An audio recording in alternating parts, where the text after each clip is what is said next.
बिहार के पटना में हुए गोलीकांड के बाद जो राजनीतिक हलके में सियासत का बाजार गर्म है, घमासान शुरू है। एक तरफ जहां विपक्ष ने बढ़ती आपराधिक घटनाओं को लेकर सरकार को घेरना शुरू कर दिया, वहीं राज्य सरकार ने भी अपना बचाव करते हुए विपक्ष पर निशाना साधा है।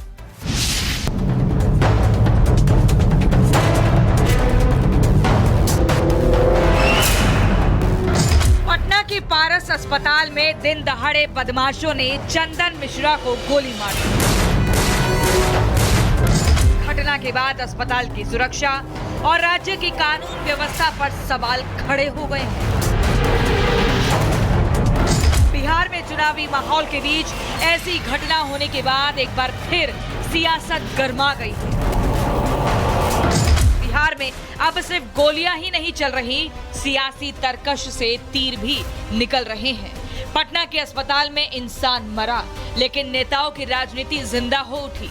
आरजेडी नेता तेजस्वी यादव ने अपने बयान में कहा कि बिहार में अनियंत्रित अपराध का दोषी आज से 5 दशक पहले की सरकारों को ठहराया जा रहा है। इनको कुछ है नहीं ना, कहने के लिए क्या है? इन लोगों को थोड़ी भी लज्जा शर्म नहीं ना है, कोई रिस्पॉन्सिबिलिटी निभा रहे हैं यहाँ बिहार में। पुलिस क्या बयान दे रही है, पल्ला झाड़ी की मानसून में होता है। अजीब हाल हो गया है बिहार का। वहीं नीतीश सरकार पर लगातार हमला करने वालों पर बीजेपी प्रदेश अध्यक्ष दिलीप जायसवाल ने पलटवार करते हुए कहा है कि राज्य में जानबूझकर ऐसा माहौल बनाया जा रहा है। ये संभव नहीं है कि चप्पा चप्पा एक एक आदमी की सुरक्षा के लिए पुलिस खड़ा रहे, लेकिन कानून का राज है। और आपने देखा कि 3 घंटा 4 घंटा के अंदर अपराधी गिरफ्तार भी हो गया और अपराधी की पहचान भी कर ली गई। विपक्ष हो चाहे जो भी हो, उनको ये बात तो सोचना चाहिए कि कानून तत्परता से अपना काम कर रही है कि नहीं कर रही है।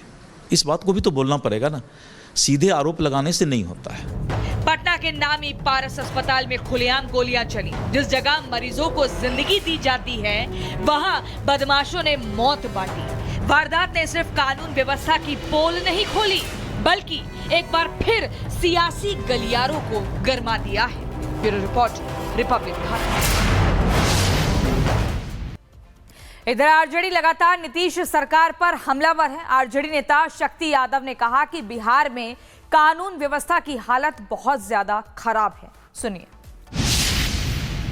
पूरे बिहार में लॉ एंड ऑर्डर का जो भी इमारतें थी, दीवारें थी, सब ध्वस्त हो चुका है।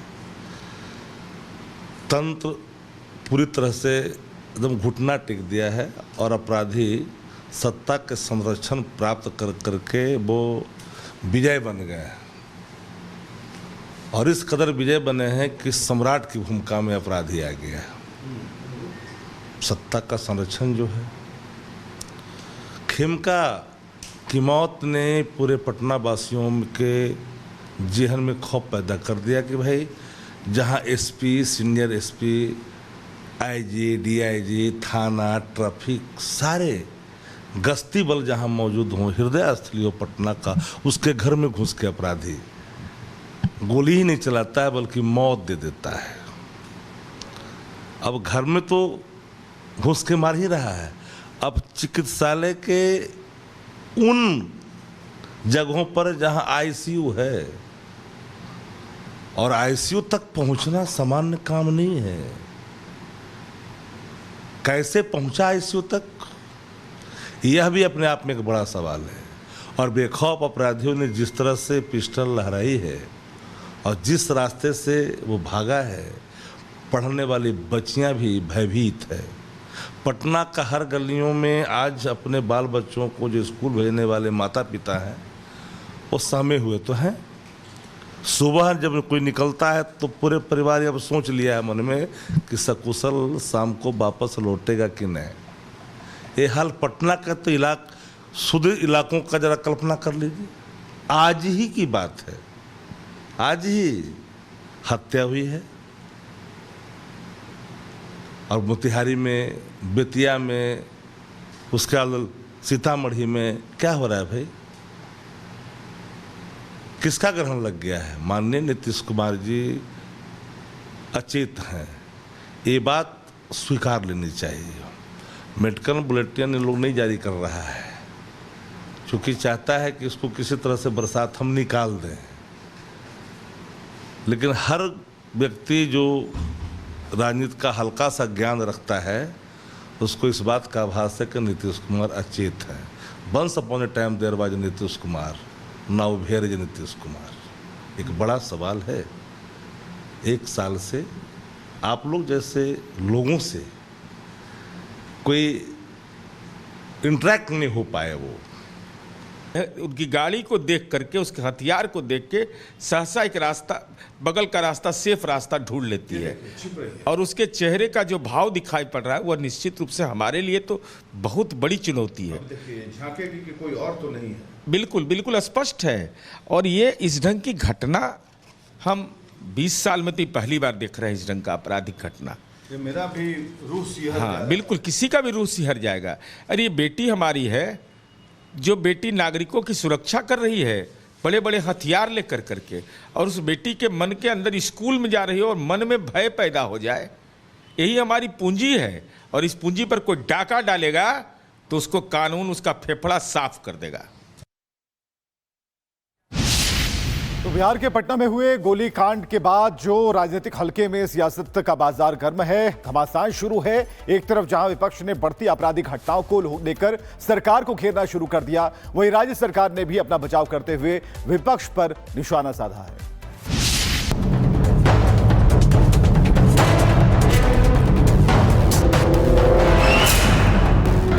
पटना के पारस अस्पताल में दिन दहाड़े बदमाशों ने चंदन मिश्रा को गोली मार दी। घटना के बाद अस्पताल की सुरक्षा और राज्य की कानून व्यवस्था पर सवाल खड़े हो गए हैं। बिहार में चुनावी माहौल के बीच ऐसी घटना होने के बाद एक बार फिर सियासत गर्मा गई है। बिहार में अब सिर्फ गोलियां ही नहीं चल रही, सियासी तरकश से तीर भी निकल रहे हैं। पटना के अस्पताल में इंसान मरा, लेकिन नेताओं की राजनीति जिंदा हो उठी। आरजेडी नेता तेजस्वी यादव ने अपने बयान में कहा कि बिहार में अनियंत्रित अपराध का दोषी आज से 5 दशक पहले की सरकारों को ठहराया जा रहा है। इनको कुछ है नहीं ना, कहने के लिए क्या है? इन लोगों को थोड़ी भी लज्जा शर्म नहीं ना है, कोई रिस्पॉन्सिबिलिटी निभा रहे हैं यहाँ बिहार में। पुलिस क्या बयान दे रही है, पल्ला झाड़ी की मानसून में होता है। अजीब हाल हो गया है बिहार का। वहीं नीतीश सरकार पर लगातार हमला करने वालों पर बीजेपी प्रदेश अध्यक्ष दिलीप जायसवाल ने पलटवार करते हुए